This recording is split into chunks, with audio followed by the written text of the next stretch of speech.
Who's the antagonist in your story? Hi, I'm Rhonda Jones from the ChristianMeditator.com, and welcome to today's podcast. I want to ask you a powerful question.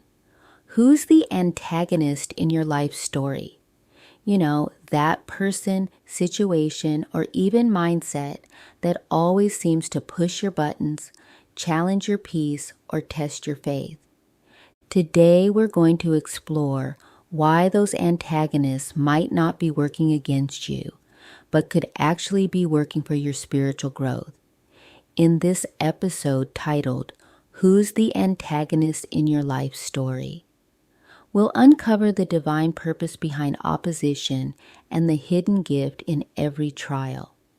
Every compelling story has one.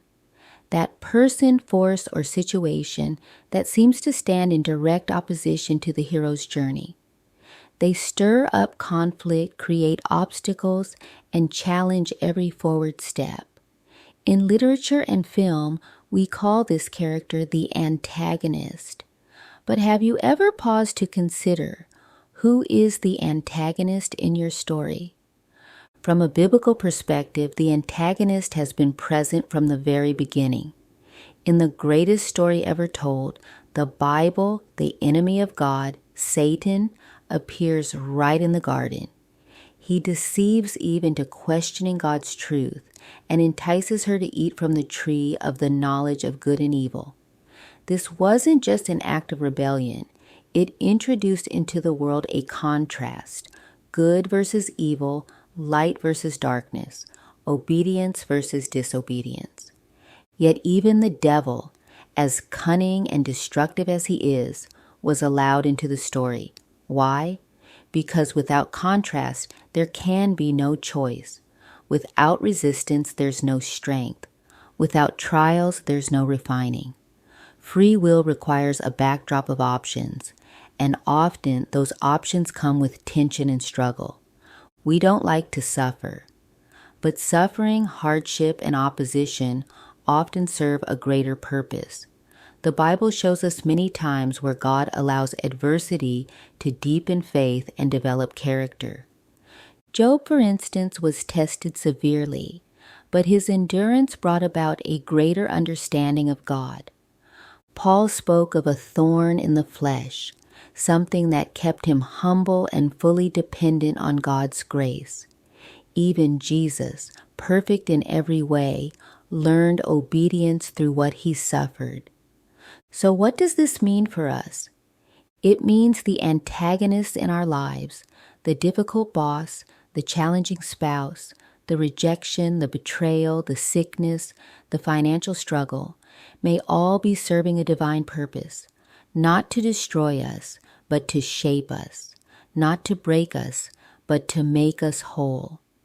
Think about someone or something in your life right now that feels like an antagonist. That situation you just want gone.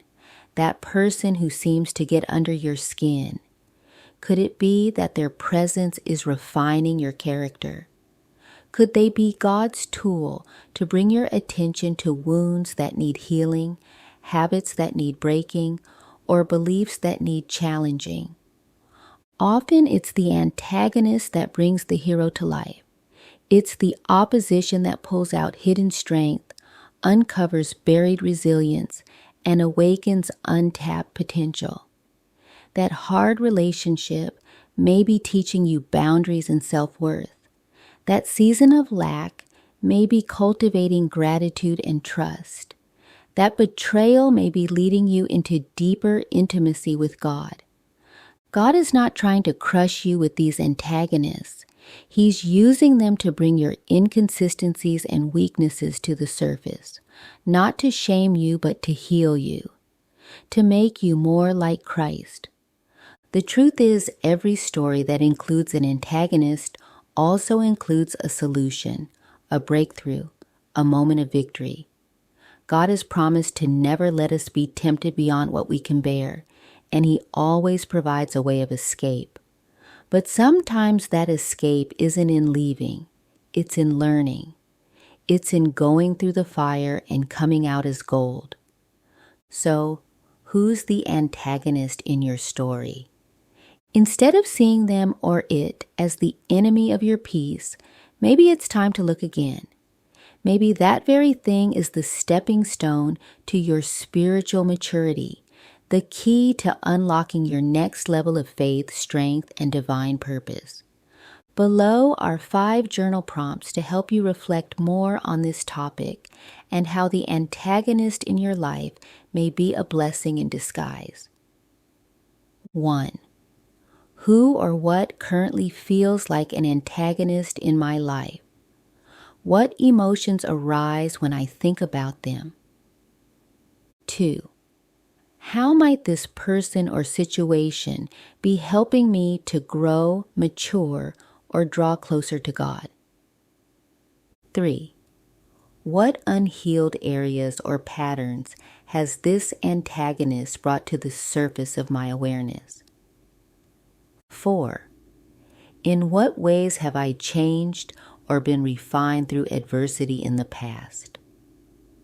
5.